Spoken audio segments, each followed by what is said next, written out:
Hello everyone, here in this video we are going to discuss how to install Copilot on your Chromebook. So with that being said, let's get started.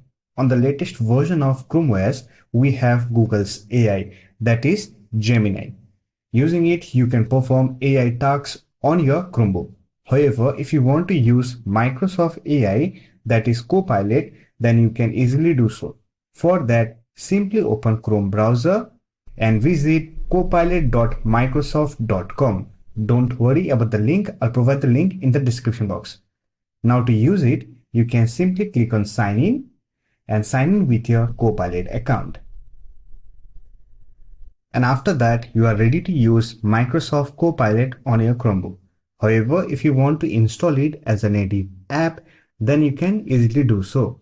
For that, simply click on this three-dot icon, then click on Cast, Save and Share, and here you will find the option to install it.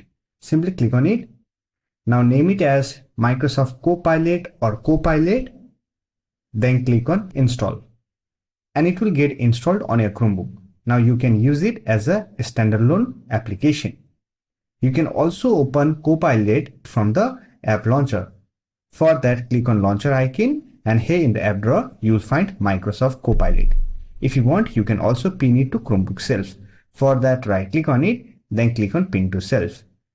Now you can simply use this icon to open Microsoft Copilot and use it on your Chromebook. So that's it for this video. Hope this video was helpful to you. If you found this video helpful, don't forget to hit that like button and subscribe the channel for more videos like this.